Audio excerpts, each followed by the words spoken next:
The courtroom was a cage of polished wood and stale air. Leo Vance sat beside his lawyer, his designer sneakers tapping a nervous rhythm on the tile floor. His father, Arthur Vance, stood before the bench, a checkbook already in his hand.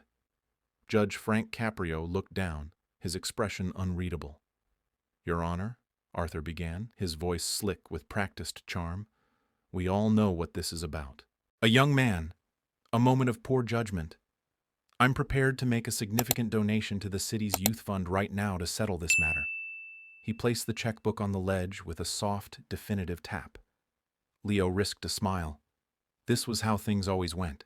His father would write a check and the problem would vanish. But Judge Caprio didn't look at the checkbook. He looked at Leo. "Son," the judge said, his voice calm but carrying to every corner of the room. "Stand up. Look at me." Leo's smile died. He slowly got to his feet, his eyes darting from his father to the judge. The air grew heavy. This was not following the script. The charge was a DUI. Leo had wrapped his sports car around a lamppost on a residential street. He was lucky he hadn't killed someone. He'd been lucky before. A possession charge that disappeared, an assault allegation that quietly went away. His father's money was a magic wand, and Arthur Vance never hesitated to wave it. Arthur cleared his throat, a low, impatient sound. "Your Honor, with all due respect, the boy is sorry. He's learned his lesson. Let's not drag this out. I can write the check for $50,000 today." He clicked his pen. The sound was like a gunshot in the quiet room. Judge Caprio leaned forward, his hands folded. "Mr. Vance," he said, his tone dangerously soft, "I am not a cashier. This is not a transaction. This is my courtroom." He turned his gaze back to Leo. "How old are you, Leo?" 20, Leo mumbled, staring at his shoes. "Look at me when you speak," the judge commanded. Leo's head snapped up. He saw no anger in the judge's face, only a deep, unsettling disappointment. 20, Judge Caprio repeated. "Old enough to know that a 2-ton vehicle is not a toy. You could have ended a life. Your own or someone else's. And your father thinks $50,000 makes that possibility go away." Arthur Vance shifted his weight. "I am trying to take responsibility for my son's mistake," he said, his jaw tight. "No," the judge corrected him quietly. "You are trying to purchase an exemption from responsibility. There is a profound difference." He looked at the checkbook as if it were something unpleasant he'd found on his bench. "Your money has taught your son a terrible lesson, Mr. Vance. It has taught him that consequences are for other people." Leo felt a cold knot form in his stomach. His father's confidence was beginning to crack, revealing the steel beneath. "What is the point of this lecture?" Arthur snapped. "To make an example of us?" Judge Caprio's eyes hardened. "The point," he said, "is justice." The tension in the room was a live wire. Arthur Vance's face flushed a deep red. He was a man who built skyscrapers, who negotiated billion-dollar deals. He was not used to being denied, especially not in a public forum. "Justice?" Arthur's voice lost its polished sheen, turning rough and sharp. "This isn't about justice. It's about a kid who made a stupid error. You want to punish him? Fine. Suspend his license, give him community service, but let's stop the theatrical performance." Leo watched his father, his usual hero, suddenly look like a petulant child before the calm authority of the judge. He saw the court reporter's fingers flying, the bailiff's stoic face, and he felt a hot wave of shame. This was being recorded. Everyone was watching. Judge Caprio remained perfectly still. "Theatrical?" he echoed. "Mr. Vance, you are the one who presented your checkbook to the court. That is a performance. A performance you have likely staged many times before." He picked up the file on his desk. "I took the liberty of looking at your son's record. Sealed, of course, expunged, wiped clean. But the patterns are there if you know where to look. A trail of chaos, always ending with a financial settlement. You haven't raised a son. You've funded a liability." Each word was a precise surgical cut. Leo felt exposed. The sealed records were supposed to be a secret, a ghost of a past that no longer existed. The judge had seen right through it. He saw the whole spoiled, reckless history. "Your Honor," Leo's lawyer interjected, rising quickly, Those matters are not relevant to this proceeding." "Aren't they?" Judge Caprio's voice rose for the first time, filled with a righteous fire. "They are the entire reason we are here today.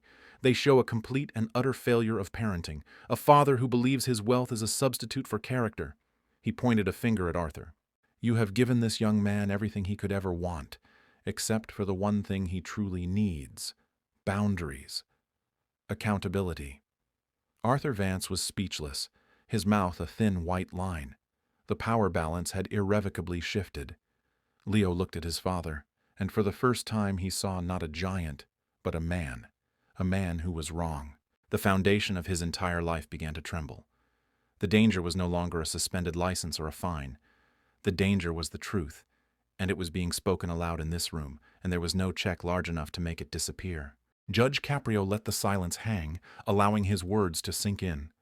He looked from the furious father to the terrified son. He saw the dawning horror in Leo's eyes, the first flicker of true understanding. "Leo," the judge said, his voice returning to its calm, measured tone, "I'm going to ask you a question, and I want you to think before you answer. Do not look at your father. Look at me." Leo forced his eyes away from his seething parent and met the judge's steady gaze. "What happens when the money is gone?" the judge asked. The question was simple, but it felt like a trap. Leo just stared, confused. I don't understand," he stammered. "Let me rephrase," Judge Caprio continued. "Your father won't always be here. The bank account won't always be open. What will you do then, Leo? When you make a mistake, and you will, because we all do, and there is no one there to write a check, what will you do? How will you fix it? Do you even know how?" The questions hit Leo like physical blows. He had never, ever considered a world where the money wasn't there. It was like asking a fish what it would do without water. It wasn't a reality he had ever been prepared for. His mind was a complete blank. He had no answer. His mouth was dry. He saw his future in that moment, a long, empty road where the safety net was gone, and he was free-falling. Arthur Vance could no longer contain himself. "This is ridiculous. You're frightening him with hypotheticals." "It is not a hypothetical, Mr. Vance." Judge Caprio's voice boomed, finally unleashing his full authority. "It is the single most important lesson you have failed to teach him. You have built him a house on a foundation of sand, and you are shocked that it is collapsing." He turned back to Leo, his expression intense. "The decision I make today isn't just about a DUI. It is about whether I send you back into that house to watch it fall, or whether I try to give you a chance to pour some concrete of your own. Your father's decision to try and buy your freedom today has made my choice very clear." He picked up his gavel. Leo's heart hammered against his ribs. This was the turning point. The moment the story shifted. The safety of his father's wealth was being taken away, and the terrifying pressure of building his own character was about to begin. He was utterly, completely alone. "The case of the state versus Leo Vance," Judge Caprio announced, his voice firm and final. "On the charge of driving under the influence, I find the defendant guilty." The gavel came down. The sound was like a door slamming shut on Leo's old life. He flinched. His lawyer slumped in his chair. Arthur Vance stood rigid, a statue of pure, impotent fury. "However," the judge continued, "sentencing will not be conventional." He focused on Leo, ignoring the father completely.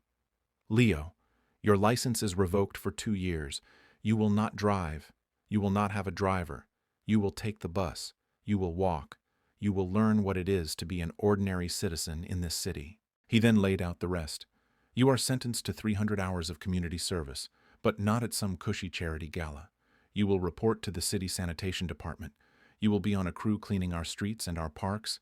You will wake up at 4 in the morning. You will get your hands dirty. You will see the people who keep this city running, the people your father's money has allowed you to ignore your entire life." Leo felt dizzy. The world he knew was dissolving into one of early mornings and garbage trucks.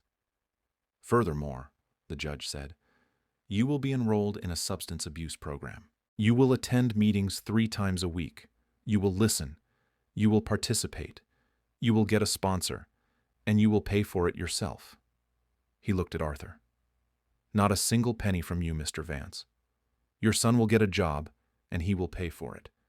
If he fails to meet any of these conditions, he will serve the full 6-month jail sentence. Is that understood? Leo could only nod, his throat too tight to speak.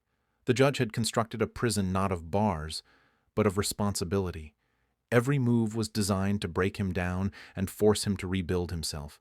The emotional cost was immediate and staggering. He saw the disappointment in his father's eyes curdle into something colder: disdain. He had failed in the one way that mattered to Arthur Vance. He had become a public embarrassment that couldn't be bought out of trouble.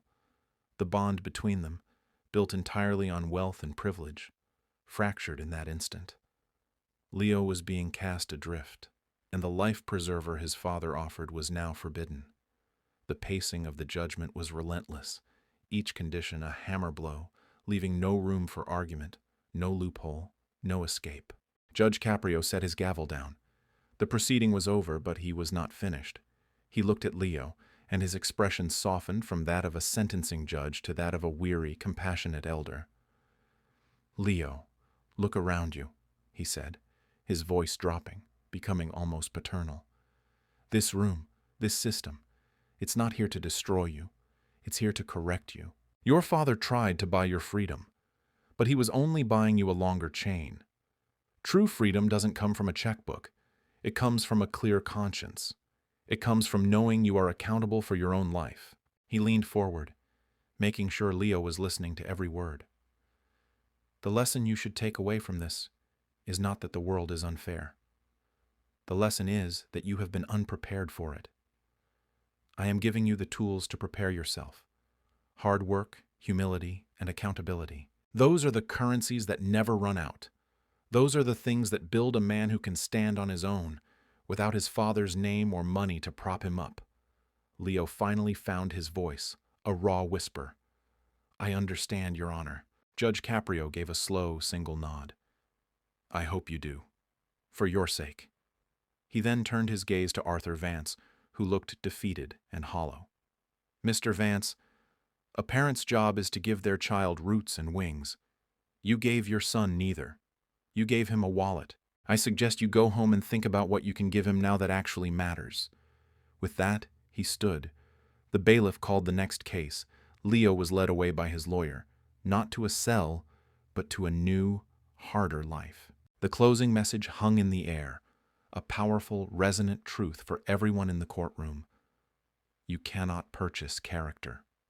You cannot negotiate consequences. You can only earn your freedom by facing them. The gavel's echo was gone, but the judge's words remained, a lasting imprint on the soul.